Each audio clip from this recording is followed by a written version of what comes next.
Welcome to the Vent Box Season 2. Let it out, get it off your chest. Who's calling? What's going on, Miss Jackson? This is Anonymous Fort Lauderdale. How are you today? Anonymous Fort Lauderdale. How are you today? I'm great. Yeah? Got a couple of issues. Okay, what we talking about? We're talking about family members who are suffering in silence. So, okay. I have a couple of relatives.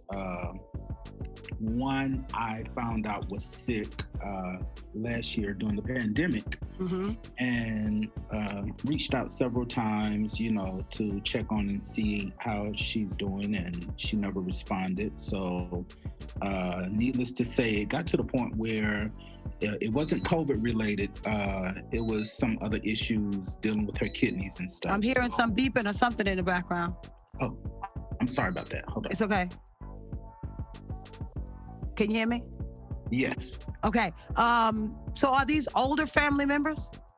These are, one family member, she's older, and the other one, she is fairly, I would say young. She's in her 30s. Okay.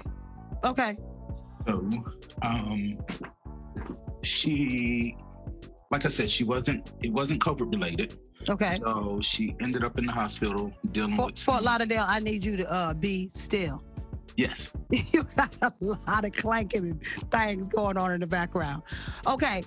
You said that, 40, let's go from there. She's in her 40s. Yes. So she ended up in the hospital with some kidney issues. And since then, she's been in and out. Okay. Not COVID related, you said, right? Not COVID related. Okay.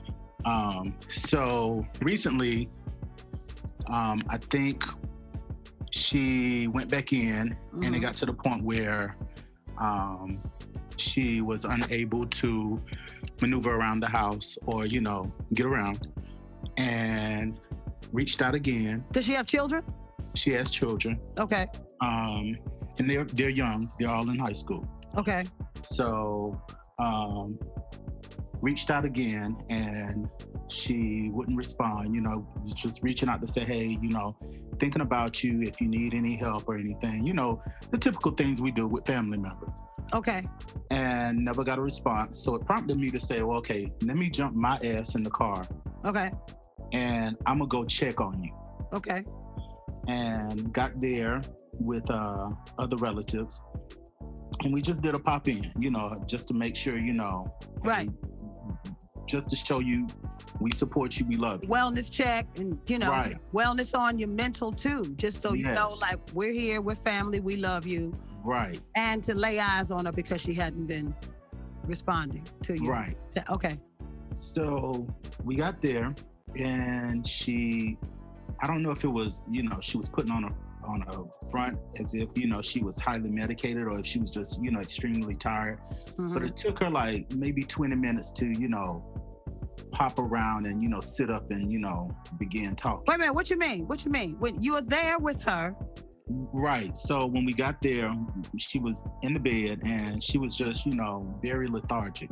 Okay. But again, I don't know if it was, keep in mind now, she hasn't been responding to texts or, responding to phone calls or picking up the phone calls. Okay, so you think there's a possibility she could just be fronting as an excuse for why she has not been responding to your phone calls? Could be. Okay. Now, I'm not going to excuse the fact that she's extremely sick, but, Got you. Okay. It could have been. Okay. But it took her like 20 minutes to come around. I guess it probably was one of those things, these niggas ain't going nowhere. So okay, let me go on and sit up and, deal with y'all so I can get you out of my house. Right. Okay. So she sat up and she started talking. And, before I left, I gave her a hug and I said, hey, I don't want you to sit here suffering in silence. If you need to talk, I say, I'm gonna get on you because you don't answer my phone calls, don't respond to my texts. I say, so if you need, any help, feel free to reach out. If you need me to come back and, go to a doctor's appointments with you, I'm here for you. Okay. And this is the 40-something-year-old. Right. Okay. So I will say this. I noticed when I went to hug her before I left, she held on to me like real tight. Ooh, that would It was one of those. It was one of stress those. me out. That would Right. stress me out. And she did it to, you know, a couple of other relatives, and we all discussed it. So, you know, it was kind of like, okay, you know, please God, don't, you know, let this be one of those situations where this was The last time, yeah. eyes on. So we left, and maybe 4 days later, I get word that she's back in the hospital. Okay. And till this day, she's still in the hospital. How long ago was that? I'm sorry? How long ago was that? That was, so when I went to see her, it was about 2 weeks ago. Okay, and she's been in the hospital for 2 weeks. Yeah, she's in there currently, still now. Okay.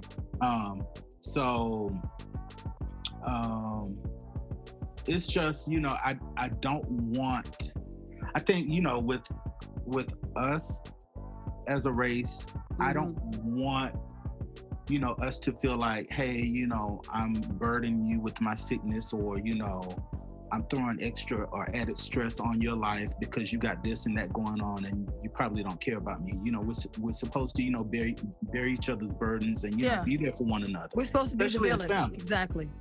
Yeah. So, it's so basically, you're calling because, I mean, it's really the frustration of having someone that you love who is stubborn and won't ask for help, or won't, I mean, it won't let you know that she's sick. People that won't let you know that they need. Is that what it is? Okay. Right. That's one part of it. Okay. So I also have another relative. Okay. Who is much older. And I knew she was going through some, you know, health challenges. So I did a pop-up. I guess I've been pop-up Harry lately. I was gonna say, yeah, you the pop-up kid. So she's having, you know, some health challenges to where her legs have like literally swollen up the size of maybe a grown person's waist. Diabetes. Or is it like a condition that's like, well, I asked if it was diabetes. Okay.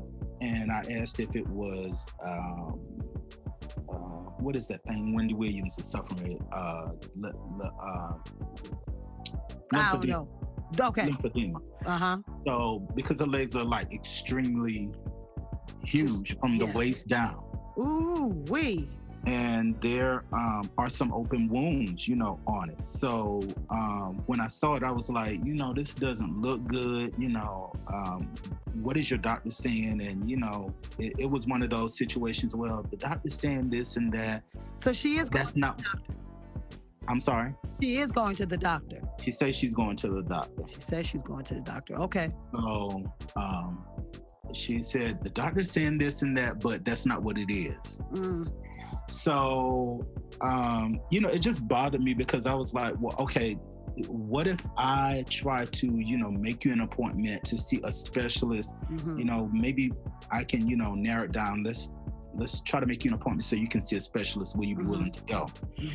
And she was like, well, okay. So another situation where I was like, okay, you know, let me check on this. Left and got a call a couple of days later. Well, actually, with this situation, it was 2 days. Yeah, 2 days later, after seeing her, and was informed by a family member that, hey, I was just calling to let you know she's in the hospital. We had to drag her out of the house. She didn't want to go. So, you know, it's another one of those situations where you're telling me that you're okay when you're not okay. But then, you know, when I lay eyes on you and I'm seeing, you know, your condition, it's like, you know, don't sit here in silent suffering. You know, you have family who really love and care for you. Yeah, like you're not just, you're not okay. Not only are you not okay, but like you're in dire straits. Like you're really at a critical place in your life where if you don't get treatment immediately, you may not make it. Right. And so it's so far gone. And obviously they've been holding this inside for quite a long time because it takes a while for the body to break down to the point. Break down like that. Right. You know what I mean? Yeah. And for this last one, it's been like that for, I can at least say for 4 or 5 years. Okay.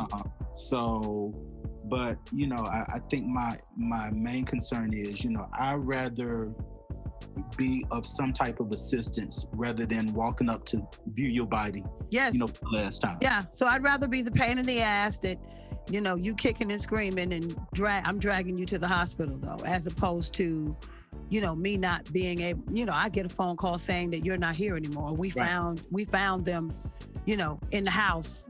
Right. You know, and they done fell 5 days ago and ain't nobody heard from them. Or we rushed them to the hospital, you know, to be seen by the ER. And we never saw them again. We never saw them again. And I think, you know, with us, we have to start doing better with our health, me included. Absolutely. Yes. And we have to, you know, strip away our pride and start allowing other, you know, whether it's family or friends, you know, allowing people to assist and help. Yeah. You know? Yeah. You know, as a community, I'm not really sure. It's interesting. I'm going to do some research about it because I'd be interested to know where this started. Like, why do we not care about our health? Why do we, especially men? Now, you've given me two examples of women in your life, but especially men, like men won't go to the doctor. Like, what is that about? What is it about, you know, not getting like prostate? Well, I can kind of see why men ain't rushing to get prostate exams and stuff like that. But it's like, if you were in the habit of, if you were in the habit of going to the doctor on a regular basis, even that wouldn't be so taboo. Right. You know what I mean? Right. And, you know, women have to get, you know, exams. We just don't take care of ourselves. Like, I don't know what it is about going to the doctor, going to the hospital. It's almost like if we're quiet about it, then maybe it'll go away. No, that's not the case. You know what I'm saying? But that's tends to be our mindset. Like, think about how many of our elders, or honestly, at this point, how many people our age do we know that? And let me ask you this, because I'm just assuming. I mean, I'm going by your voice, but how old are you? Like, give me an age group if you don't want to tell me.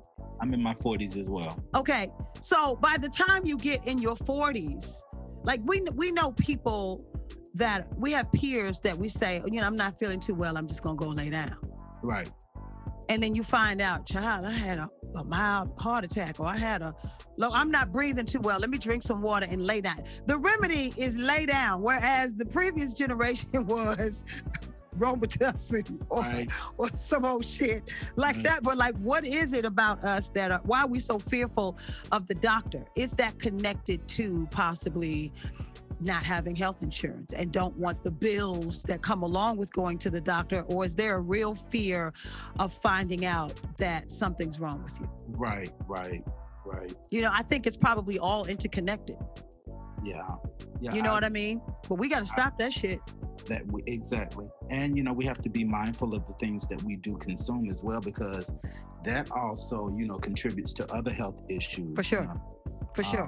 And I'm coming from a small town where, you know, my family, they cooked every vegetable with fat back. Yes. Yeah. Right. You know, so the vegetable is null and void. The vegetable part is null and void. Yeah. Yeah. Right.